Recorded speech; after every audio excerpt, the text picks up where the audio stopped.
Hi everyone and welcome back to Lou's vlog. Today's vlog is on AI in real estate and I'm joined by an old friend of mine, Abe, who's the CEO and co-founder of Cadastral AI. Welcome, Abe. Hi, nice to be here. Now, a few of you will know Abe. He's one of PropTech's alumni, if I'm allowed to say that.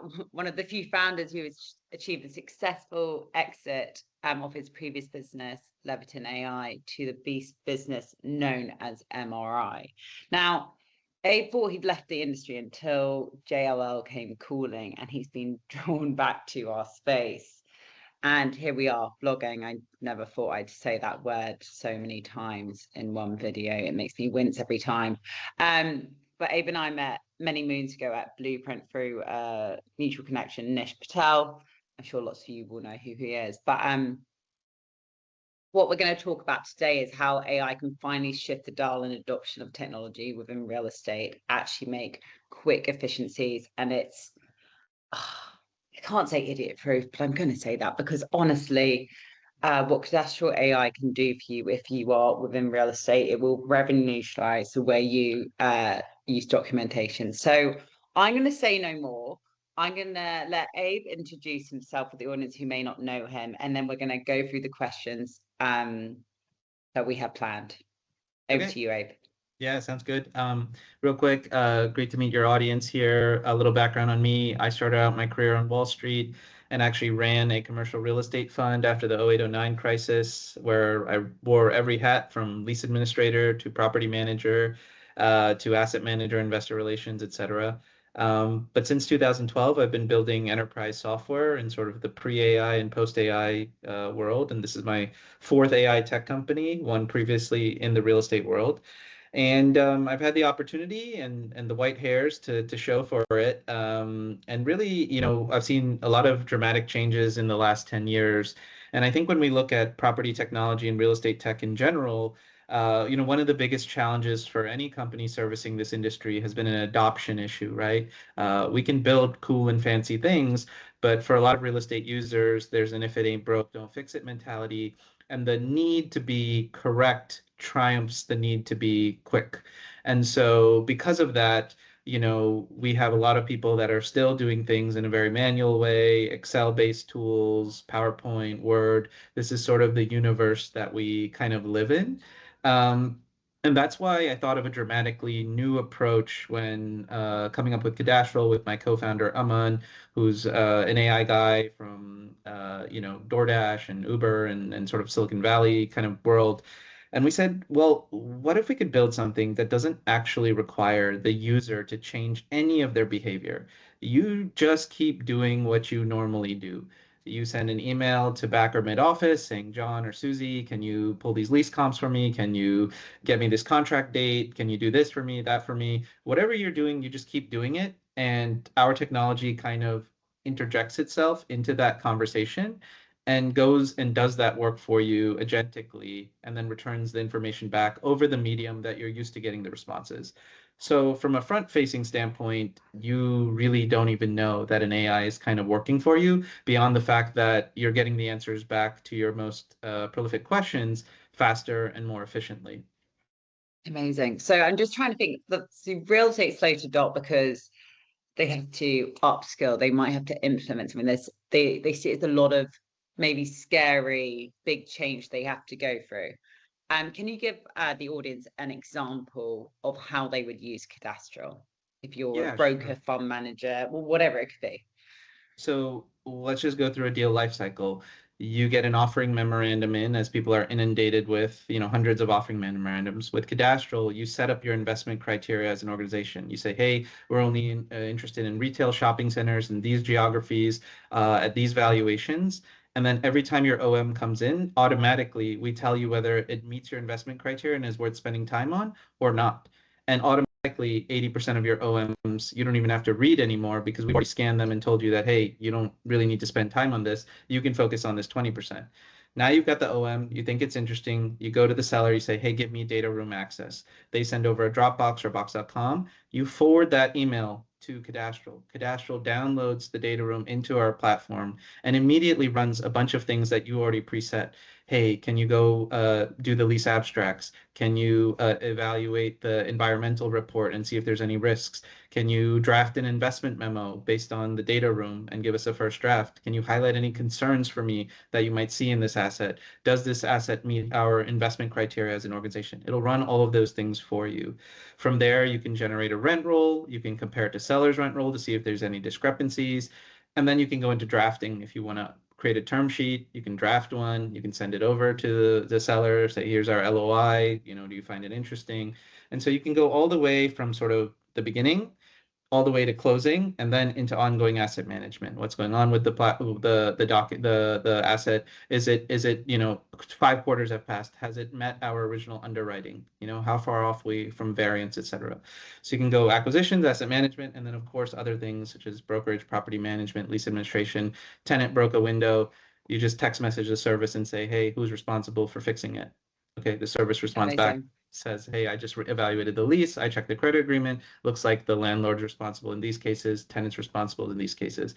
So, and I think there's something bigger that's happening that real estate organizations might not fully fathom. If you don't have a centralized AI process, chances are that your employees are going home and using a personal version of ChatGPT or Anthropic to get their work done. And that's really risky from like a data governance perspective, because all of a sudden, if you were really worried about AI and what's going to happen with your data, well, now you should really be worried because you have absolutely no control when somebody goes home on their personal computer or their phone, uploads, you know, a lease document or a purchase document because they're trying to get their work done faster. And they don't realize that, hey, those companies can now use your data to train their models. Your data's out in whatever.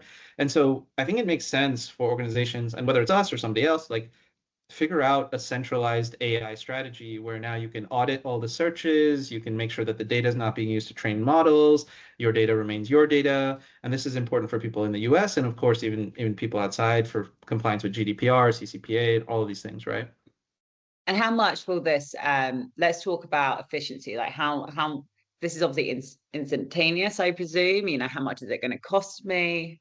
Yeah, look, I think the prices are dramatically dropping for this type of platform, but it is requiring a different approach to software. We're used to paying software for database subscriptions where it's virtually unlimited access for a price. Now what happens is every time you run a search, which is really a service, I'm pinging some GPU in some data center, some energy is being used, and then that bill is coming back and you're having to pay for it. So it's more on a utility basis, which goes both ways. Because, for example, now with Cadastral, let's say that there's a month where you're not doing anything. Well, you don't actually have to pay for anything. You only pay for when you kind of use the service. So it follows the real estate transactional model a bit too. When you're busy, you use it a lot. And when you're not busy, you don't use it a lot. When you're in the Hamptons, you're not paying for it. Exactly. And we know that there's lots of software subscriptions that people don't fully utilize. Like they pay for seats that people never log into or whatever it might be. So, but it does require a different approach and a different thought process, which is, hey, you are basically, you know, purchasing tokens or utility every time you're using the service. That being said, the price is dramatically dropping, right? Like, you know, 10 years ago when we were doing, you know, the beginning days of AI lease abstraction, we would charge customers between, you know, $150 all the way up to $500 to abstract the lease. It would take 3 to 5 days to turn around. You'd have a human in the loop. A lot of that was offshored. Now you're talking about a lease abstract produced in seconds. That cost going down to between $5 to $10. And my guess is in the next 12 months, it'll come down to $1 to $2. I mean, that's how dramatic of a shift you are seeing in price compression and the ability to do a lot more. And so what this really means is, hey, you can do a lot more with less people, and you can go and really fine tune your organization's strategy in terms of what you want to do and what you want to invest in instead of wasting a lot of time on administrative tasks or even looking through content that doesn't even fit your investment criteria in the first place, right? I think, yeah, it's like bringing everyone together. Like when you start looking at the clauses which involve the lawyers, which isn't, I don't know what the biggest slowdown in whether it's a deal, but surely it's got to involve the lawyers.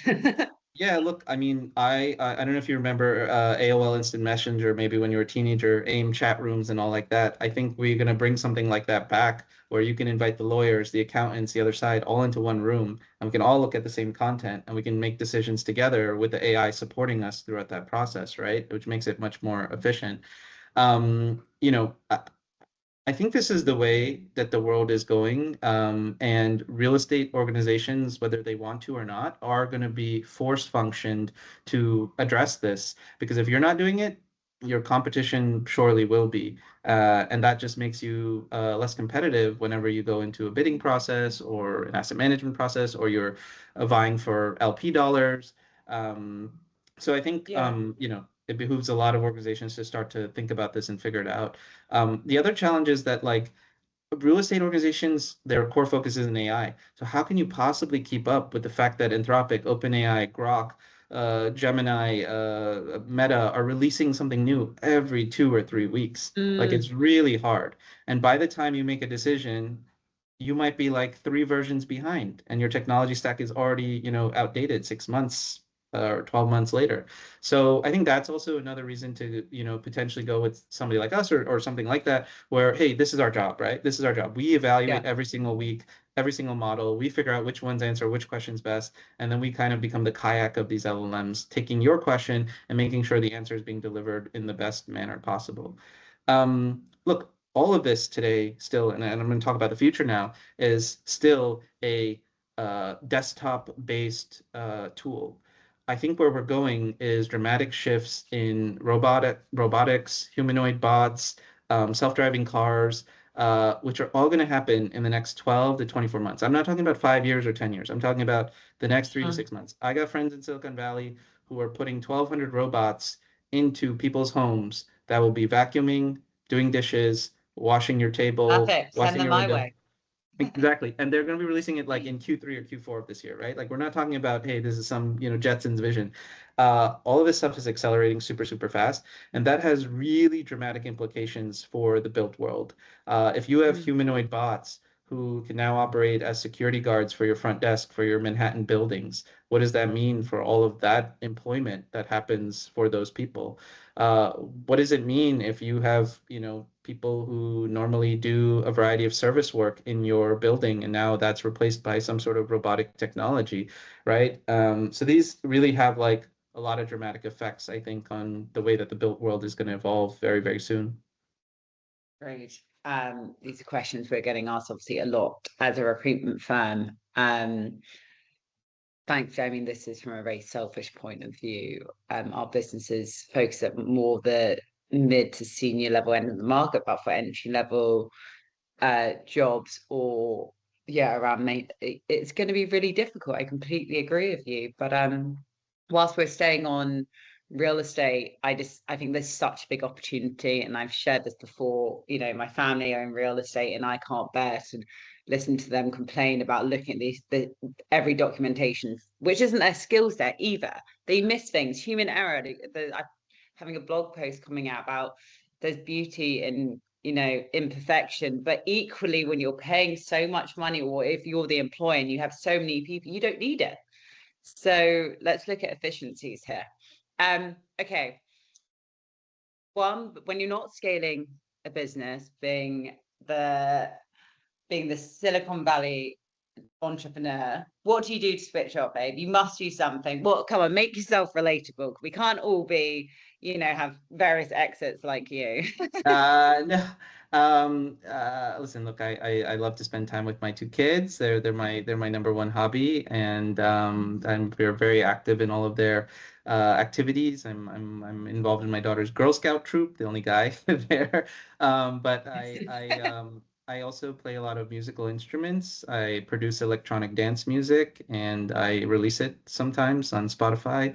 If you like, Okay. I have an artist name. It's called Be Nasty. You can look me up. Um, Post it in so the comments. yeah, I definitely will. But yeah, and so like I'm an amateur DJ, and I do everything from my kids' kindergarten graduation party to local pubs that I like to kind of perform at. So yeah, that's a hobby of mine. Cool. Well, any requests for Abe to perform at, whether it's your 30th, 50th, or the 10th birthday, get in touch, people. But yeah, look, we'll be sharing more about Cadastral AI. I'm super impressed by this. I'm really excited for Abe. So I will be sharing details about the business after this. But Abe, thank you very much for joining me. Thanks for having me. Always a pleasure.